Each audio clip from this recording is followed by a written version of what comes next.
भाई परमानंद.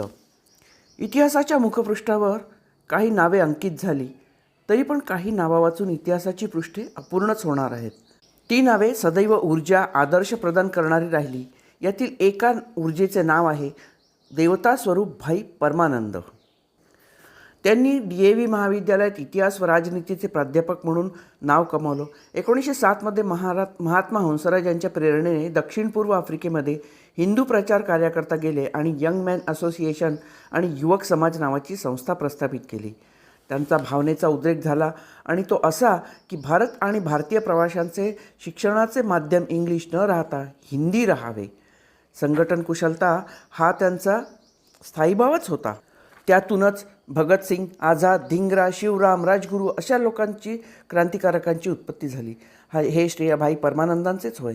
भगतसिंग व इतर अनेक शिष्याहून अतिजवळचा शिष्य त्यांना 1909मध्ये भारतात आले.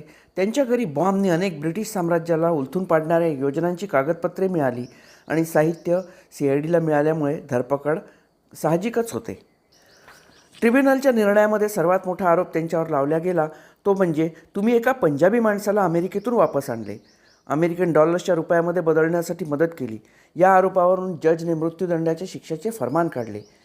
ही शिक्षा जन्मठेपेत परावर्तित करण्यात आली आणि भाई परमानंदांच्या काळ्या पाण्यावर पाठवण्यात आले 6x6च्या कोठडीत. तेथून कोलूच्या घाण्याला झोपण्यात आले. यातना, कष्ट, वेदना सहन करीत करीत दिवस जात होते. प्रकृती अस्वास्थ्य बिघडल्यामुळे त्यांना शेवटी एनरेज यांनी एकोन्नत अवस्थेबद्दल विनंती केली आणि त्यांना अंदमानातून काढून लाहोरमध्ये पाठवण्यात आले. अंदमानात शिक्षा भोगत होते तेव्हा त्यांची सारी संपत्ती जप्त करण्यात आली. त्यांची पत्नी भागसुद्धा गरोदर होती तेव्हा ती ज्यावर झोपली होती ती गादी देखील जप्त करण्यात आली. त्यांच्या पत्नीलाही घर मालकाने हाकलून लावले. अतिशय बिकट परिस्थितीत भागसुद्धी 3 मुलींना घेऊन लाहोरच्या शीश-मोती नावाच्या परिसरात एका खोलीत राहू लागली. अज्ञातवासात दिवस काढू लागली. काही दिवसानंतर एका मुलींच्या शाळेत उण्या-पुऱ्या पगारावर नोकरी करू लागली. क्रांतिकारकांच्या परिवाराची दशा अत्यंत दयनीय होती. कारागृहातून सुटून आल्यावर त्यांच्यासारखा ध्येयनिष्ठ व्यक्ती स्वस्थ न बसता परत स्वातंत्र्य संग्रामात कार्य करू लागला. लवकरच त्यांनी नॅशनल कॉलेजची स्थापना केली.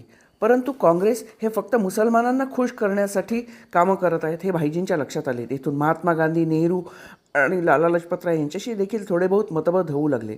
हळूवार संबंधाचा शिरच्छेद झाला कारण भाईजी कट्टर हिंदुत्ववादी होते. भाईजींचे कम्युनल अवॉर्डचे भाषण एक महत्त्वपूर्ण दस्तऐवज म्हणून ठेवल्या गेले आहेत. ते जर आज प्रकाशित केल्या गेले तर भाईजींच्या महान कार्याची खरी कल्पना येऊ शकते. ते अमेरिकेत इतिहासाचे प्रवक्ता राहिले आहेत. आफ्रिका, लॅटिन या देशामध्ये स्वातंत्र्यता आणि हिंदू संघटना यासाठी त्यांनी अपार कष्ट केले. 1947ला स्वातंत्र्य मिळाले पण ते खंडित स्वरूपाचे. हा आघात भाईजींना सहन झाला नाही. मातृभूमीचे विभाजन भाईजींना अस्वस्थतेत घेऊन गेले. त्यांना जगण्याची इच्छाच उरली नाही.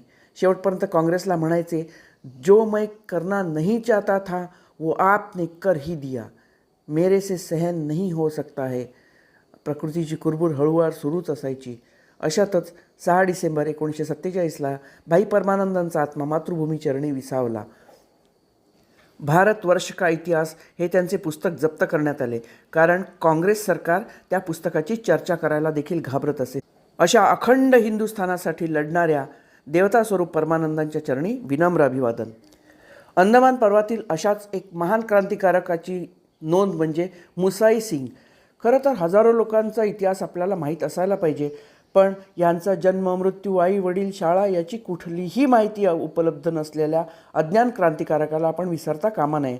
ते म्हणजे क्रांतीवीर मुसाई सिंग.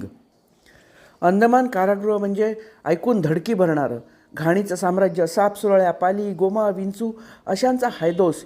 फक्त आपल्याला हे कळू शकलं ते जन्मठेपमुळेच आणि ते जमलं ते फक्त वीर सावरकरांना. कारण अशा अवस्थेमध्ये लिखाण काम करणे ही अत्यंत म्हणजे अशक्य गोष्ट आहे जी फक्त सावरकरांसारख्या महान आत्म्यालाच जमू शकते. तर अशा अंदमानात असंख्य क्रांतिकारकांना ठेवण्यात आलं होतं.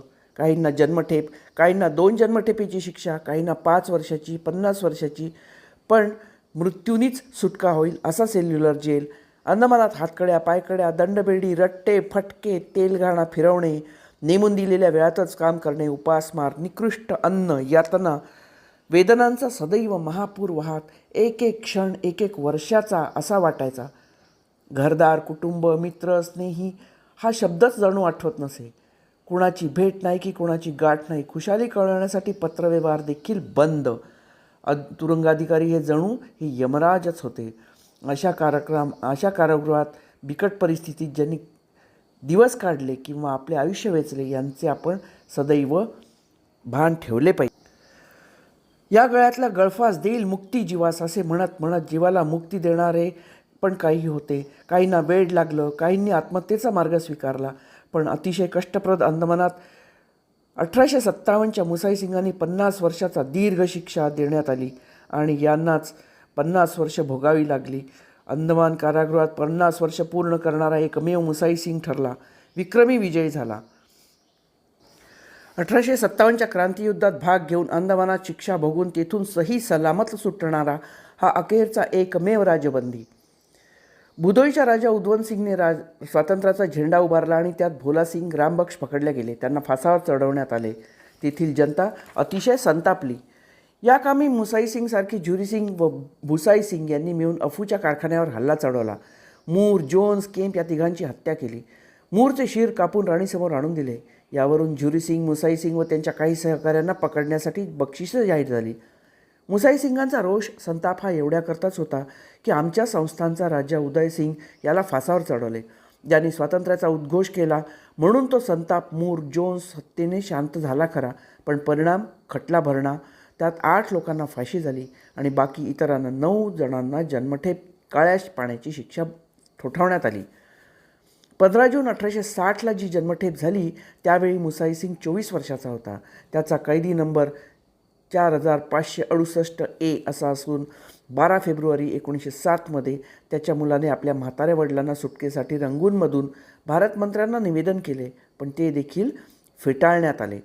मुसाई सिंग हा अंदमानात शिक्षा भोगत असलेला शेवटचा कैदी असल्यामुळे 1907 हे भारतीय स्वातंत्र्याचे 50वे वर्ष होते. त्याची सुटका व्हावी अंदमानातून सुटला असावा, कारण त्यानंतर त्याचे काय झाले, बायकापोरं किती, कुठे, कसा जगला, काय झाला, कोणाला काहीही सांगता येणे शक्य नाही.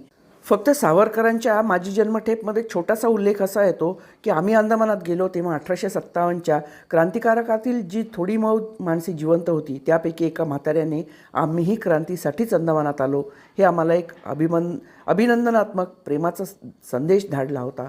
कदाचित तोच मुसाई सिंग असावा. शेवटी त्याचे खरंच काय झाले हे परमेश्वरालाच ठाऊक. तरी पण आमच्या मनामध्ये मात्र त्याच्याबद्दल अत्यंत अभिमान आहे. अशा भारतीय मुसाई सिंगांना मनपूर्वक अभिवादन.